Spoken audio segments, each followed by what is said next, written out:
Hey, I'm Mitchell. Welcome to my shop. Don't forget to subscribe for more videos so you can stay tuned to what's coming up. Look, I got a canopy. I wish. I tried 4 more pulls and this is the best windshield yet. It's in great shape, but there's a problem right, I don't know if you guys can see. Let's see right there? See that line that's coming through here? You can actually feel it with your hand. I actually could use this windshield. It wouldn't hurt, but we can do better than that. And I'm afraid what this is it might be a little stressing the plastic out. So I've ordered some more material. We'll try this again. It's been a nightmare, but whew, man. But let me show you some more about what the hatch is going on with the hatch. These are installed. It's starting to look really good. We're getting closer to being done. Today we're going to talk about the cowling of this airplane and how when the person who cut it out wasn't really thinking. Of course, it's a secondhand model. I didn't cut this out. I would have never cut it here. I would have left this piece, cut it here, and I ended up with this piece that went around the center. I've had to cut that because it just was so warped and bad. I had to do something. So I'm going to show you what's wrong. And if you look right here, you can see the lip. You see this lip right here? Now, it meets here, and it meets here. Now, can you imagine, if we can show it to the camera, this is actually arched. So can you imagine cutting a piece of wood that would not only be tilted this way, but it would also be arched, and then having to make a duplicate and to make 2 of these. So what do we do when you have something that was mistakenly it's such a bad cut? Of course, this piece is going to fit in here like this and match up to it. It's not going to be a big deal. So what we're going to do to make these 2 straight, we're just going to trim this edge down. And then we're going to come in with this piece and glue it in place. And then we're going to use our little fill piece that we have. And we're going to trim it down to where it matches up to this piece. And that's going to go in between here and there. And that's where whoever cut this is the original body line. Wouldn't it have been nice to have a cowl that would just sit back here, use this original line to mount the cowl with? But, you know, like I said, it's a second-hand model. We don't have that choice. There's about a full day. I started about 9 o'clock yesterday, and it wasn't until about 5 o'clock yesterday that I finally cut 4 or 5 different templates, because not only was this hatch cut wrong, but it was also what they call oil canning. And if you've ever seen an old oil can, you push the bottom, oil comes out, and it makes a little bit of a noise when you do that.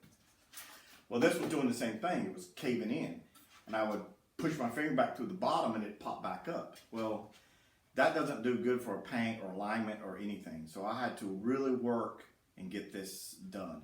I just took a heat gun and heated everything once everything was lined up, and just heated this fiberglass almost to where you couldn't touch it, and then just let it sit and cool. And it basically took that old can out. So that's a little trick you can use. There's still a gap right through here and here. There's a gap. So there's going to be a gap right here I'm going to have to fill. No matter how I put this thing on, I could not get that gap out. I tried everything. The other side, perfect. It's actually too tight. But to line up these lines here and here with the fuselage, I had to really do a lot of creative cutting and working. Also, this gap here, I tried to bring it down, but when I brought this down too much, then it was so low here that it wasn't lining up with the rest of the body lines. The way I have it now, it lines up perfectly. So it's just something we're going to have to do, and it's also going to give me an opportunity to show you guys how to make a seam here that's just where you can barely see it. But we also have to be worried about going in and out. So these aluminum pins I put at the front may be a little bit too long. We'll have to work on that. But that's where we're at right now. But I just wanted to show you guys that whoever cut that out and you can see that lip. That was the wrong way to do it. So I'm gluing in one of the formers for the hatch. You can tell, boy, it takes a lot of extra clamps to get this thing on there. And look at my gaps, and they're in pretty good shape. This is my worst one right here I'm going to have to worry with. So we've sanded the edge nice and clean. It comes out really even in between here and there. But even more importantly, check this out. She's straight. Let me get back a look at that. Look at that. 100% straight all the way across.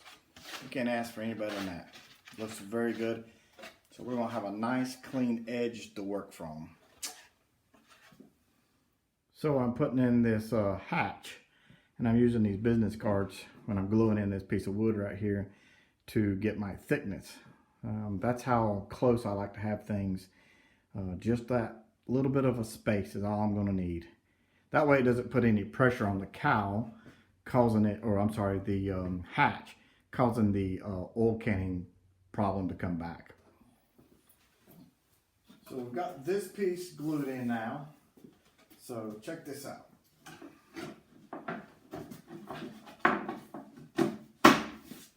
Cowl's put on.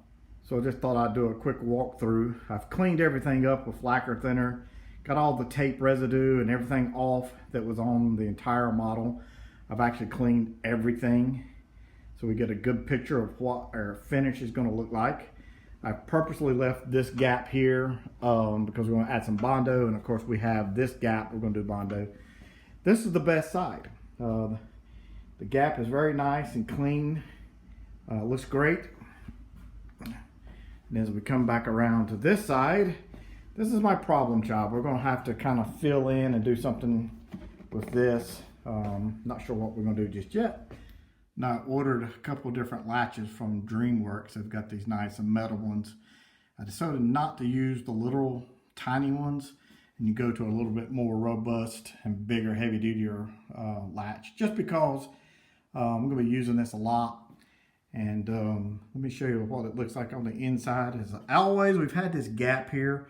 We're fixing to work on that. But for some reason, we ended up with more of a gap on this side to make everything more square. But it's really looking good. A little Bondo and filling, and that's going to be perfect. Let me get this hatch off here and show you what's on the inside. Get all your stuff, but basically, pull forward, pull out, and there's the hatch. Let me see if I can show you guys that. You can see that hatch in there. Really heavy duty. Works really good. As you can see. Got a little more cleanup to do here. But look at the inside. All the formers are in. I still got to do some more high sol stuff to make this thing even better than what it is. But all the oil canning is out of it, of all these formers. So it looks really good. And it was real easy to put these pins in. You can see they're spring loaded. So, you know, it's going to be real simple to put this hatch on when we get ready to start. I might even go put my switch here. So when we start, we flip everything on. One switch. It might be two switches. Might have to have one for the battery. I'm not sorry, not the battery, but the lights. I'm not sure about that. But it'll be one switch here. Everything will go on. You do have to plug one battery in. That's going to be right there for the ECU. And then you just, when it fires up, you're just going to come back, put your hatch in. You'll be pulling forward. Of course, this will be all done. I'd be behind here, probably be in front of the prop. But anyway, there it is. It's done. You know, it's real. I mean, it is on there. It's not loose or anything. And now what we're going to do is we're going to fill with some Bondo, and I'm going to show you guys how we make a perfect seam on that and really get it down to almost a gap that's not even going to be, you know, the thickness of a business card. You can tell the gaps are pretty loose here, but real tight back there, real tight up front here. So we got a little more sanding to do, but that's going to be in the paint and body videos that we're going to do. Unfortunately, with the weather. If you I don't know if you can see outside, we got snow again outside, but unfortunately, I've sold my house, so I've got to move in 30 days. So there's not going to be many videos here coming up, and plus I couldn't do any videos anyway because pretty much it's so cold you can't paint and do stuff, body work outside, you know. And I don't have a paint booth inside, I just have my garage. So my move is going to be to a warmer climate. So we'll maybe get to this pretty soon, but it will be a little bit of delay in the videos. But pretty much the plane is built. The wings have been mounted. I still want to pull another canopy. I could use this canopy, it looks great. But I think I can get these little lines, I can get that out and pull a better canopy. So we're going to still do that. The tail section's done, the wings are done, the hatch is done. It's really down to body work and filling these gaps in and just making it look pretty and clean, and sanding the lines, the natural mold where they put them together. That's got to be sanded and then primed and then painted. And we're going to do videos on that as well. So that's going to be really interesting, and I'm probably going to show you the new shop. I'm going to be having a shop that's going to be massively huge. This is a big shop, but I'm fixing to move in with my business. We're moving, and it's going to be a massive shop. But unfortunately, a move like that's going to take me out of the work, and I'm not going to be able to do much more building for a while. So don't think I haven't forgot about you guys. Stay tuned, but this plane will fly this year. I got to get moved first. But anyway, guys, thanks so much for watching the videos, and I hope you guys enjoyed it. Have any questions, comments, and don't forget to subscribe. Put the comments in the bottom. See you guys. Have fun.